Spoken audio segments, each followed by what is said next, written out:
Hello everyone, so welcome to another tutorial. So for this one I'll be showing you guys how to integrate PayPal on the client side. So for this one, uh, it's easy to uh, do this if you maybe trying to integrate maybe into a project and you don't want to maybe build like a backend. So for this you can just use the PayPal client side integration guide. So you can search on ChatGPT or Gemini. Just search PayPal client-side script. So this one will give you this script right there. This script is uh, this one, as you can see, it gives you the client ID where you need to input the client ID where uh, it's generated from your PayPal account. So the next section, this is the other part that you need to add into your HTML. So for this one, you need to add a div, and for this div, you need to add the ID and make sure this ID matches the ID that will be used to render the PayPal buttons. As you can see, there is this PayPal buttons, and inside those buttons, when you click on it, there is this create order function where you can customize it. You can add a default value that you want to charge the person, let's say $10, like it's been used on this example. So, and then there's another callback on approve function. This one, you can specify the action that you want to do once the payment is successful. So for this example, they are just logging the result right there. And also, if there's an error, this on error function will kick in, and you'll be able to see what kind of error has happened. So let's go ahead and start by copying the script that we'll add into the add tag. And let me go ahead and start from an empty project. So go ahead and just create an HTML5 template, and then go ahead and add the script tag. The auto suggestion right there shows you, I think, if you wanted to add, I think I'm not sure if it's Copilot, but let's go back into the uh, Gemini, and then just go ahead and copy this other section right there. This is the section that will add into the body tag of our project. So let me go ahead and format this code. So if you look into the project, as you can see, we have added the script, and this is the script that will be used to uh, connect with our project. So as you can see, this client ID are the credentials that are being generated in PayPal, and I'll show you guys how to get the client ID credentials in a moment. And as we mentioned earlier, this is the other part of the code that we've added into our HTML. So it's just the script tag, and the other section is just this ID. So this div right here is the section where the PayPal buttons will be rendered. So as you can see, we have these two functions: the create order function, and then on approve, and then on error. So these three has different functions, as we mentioned. So this one is just to create the order. You can maybe specify the amount, and right now this is the callback on approve, which will give us the response from PayPal. So the other section is just for the error, in case there's an error.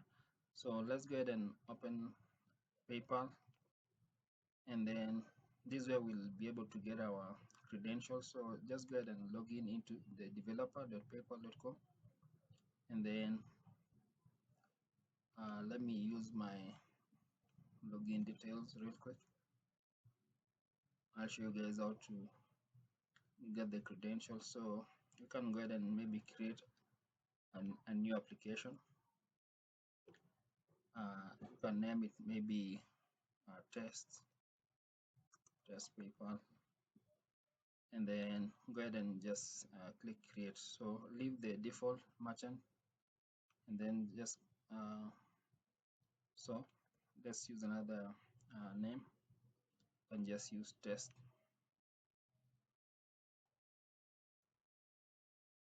maybe test2, something like that. So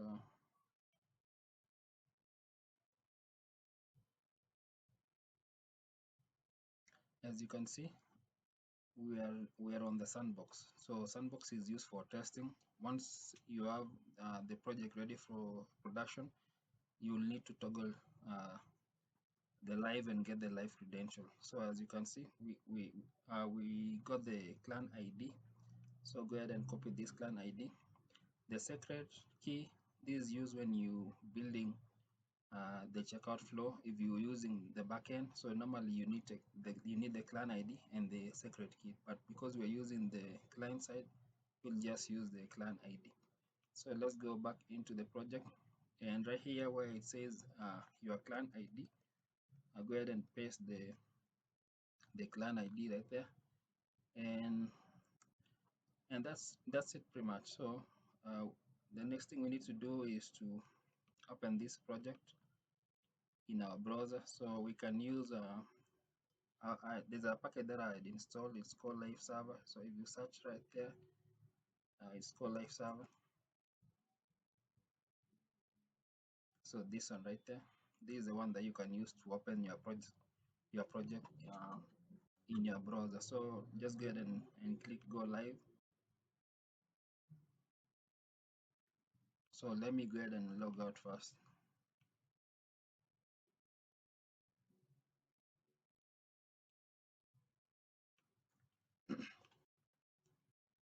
So as you can see, the reason why I'm logging out first is because when you click Pay Now, Pay PayPal, it will use the credentials that are already existing in your browser. So that's why you need to log out. That way you're able to use the right account.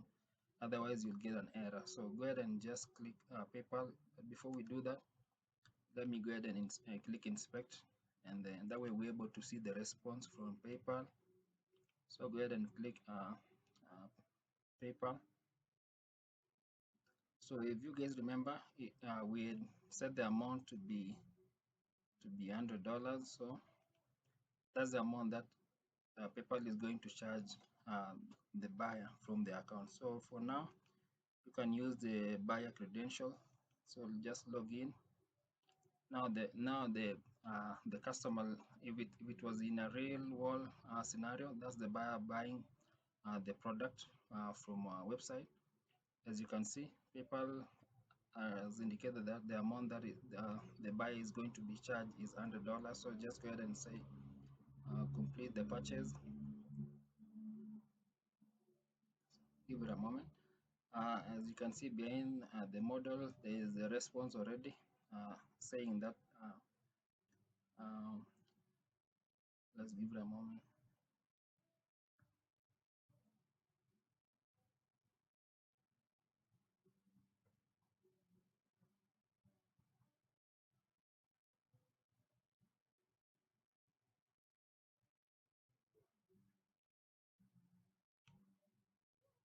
Let's see.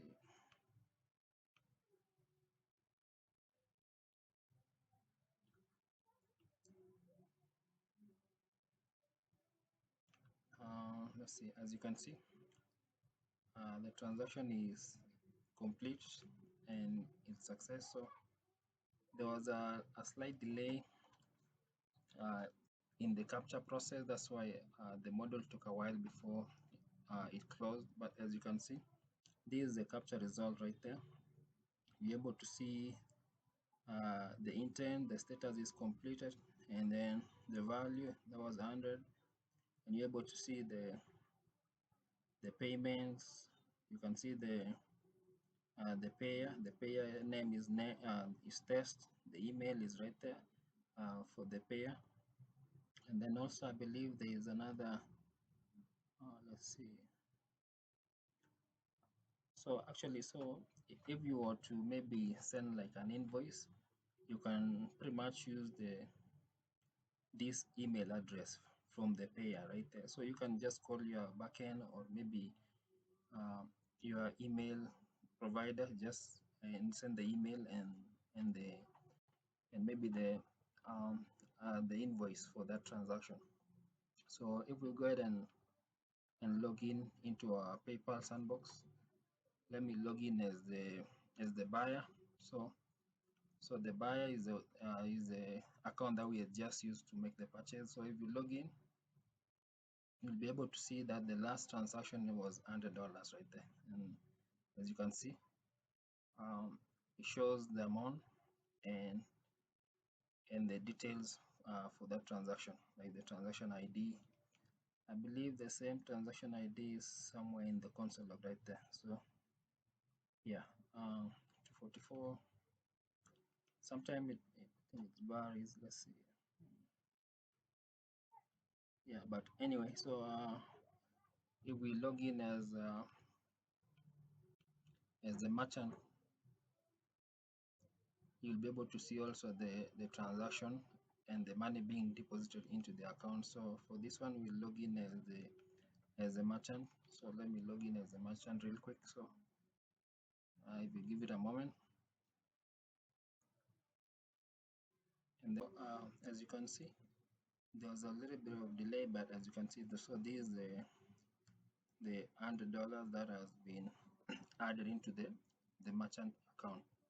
So that's pretty much it. So like you've seen, it's really easy to integrate the PayPal into any project, and you just need a few lines of code, and you can still customize like the buttons. You can customize how you want it to look on your project, but that's pretty much the main things that you need to set up before the buttons appear, and before you're able to call the PayPal endpoint right there and complete the checkout flow. So thank you.